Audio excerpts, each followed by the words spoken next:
ମା ପୁଅ କରୁଛନ୍ ରାସଲୀଳା। ରିଲ୍ସ ବନାବାର ବାହାନାରେ କରୁଛନ୍ ସେକ୍ସ ଆରୁ ରୋମାନ୍ସ। ହଁ ଦର୍ଶକ ବନ୍ଧୁ, ଆପଣମାନେ ଦେଖିକରି ଭାବୁଥିବେ ଯେ ଏଇ ଦୁଇ ଜଣ ହେଉଛନ୍ତି କପଲ୍ସ ବୋଲି, ହେଲେ ନୁହେଁ। ଏଇ ଦୁଇ ଜଣ ହେଉଛନ୍ତି ମା ପୁଅ। ଏଇ ମା ପୁଅ ସୋସିଆଲ ମିଡ଼ିଆରେ ଭାଇରାଲ ହେବା ପାଇଁ ସମସ୍ତଙ୍କ ଆଗରେ କରୁଛନ୍ ରାସଲୀଳା ଏବଂ ମା ପୁଅ ସମ୍ପର୍କକେ ବଦନାମ କରୁଛନ୍। ଏହି ପରିବାରକେ ନେଇକରି ଯେତେବେଳେ ଆମ ଟିମ୍ ଇନକ୍ୱାରି କଲା ଯେ ଜଣା ପଡ଼ିଲା ଯେ ପୁଅକେ ହେଉଛେ ମାତ୍ର 13 ବର୍ଷ ଆଉ ମାକେ ହେଉଛେ 28 ବର୍ଷ। ପୁଅର ନାଁ ହେଉଛେ ସନ୍ତୋଷ ଆଉ ମାର ନାମ ହେଉଛେ ରଚନା। ଆମେ ତାଙ୍କର ବିଷୟରେ ଅଧିକ ତଥ୍ୟ ଜାଣିବା ଲାଗି ଯେତେବେଳେ ଇନକ୍ୱାରି କଲୁ ଯେ ଜଣା ପଡ଼ିଲା ଯେ ରଚନା 14 ବର୍ଷ ବୟସରେ ବିବାହ କରିଥିଲେ ଆଉ ସେହି ସମୟରେ ତାଙ୍କ ସ୍ୱାମୀର ବୟସ 28 ବର୍ଷ ହେଉଥିଲା।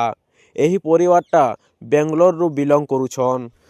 ଭାବିବାର କଥା ଏଇଟା ଯେ ସୋସିଆଲ ମିଡ଼ିଆରେ ଭାଇରାଲ ହେବା ପାଇଁ ଲୋକେ କାଣା କାଣା ନେଇ କରୁଛନ୍। ଗୋଟେ ମା ପୁଅର ସୁନ୍ଦର ସମ୍ପର୍କକେ ସୋସିଆଲ ମିଡ଼ିଆରେ ଲୋକଙ୍କ ଆଗରେ ବଦନାମ କରୁଛନ୍। ଆଉ ଆମ ଆଖପାଖର ଖବର ଆଉ ଘଟଣା ଜାଣିବା ଲାଗି ଆମର ଚ୍ୟାନେଲ ଗାଁ ଘଟଣାକେ ସବସ୍କ୍ରାଇବ କରନ୍ତୁ। ଧନ୍ୟବାଦ।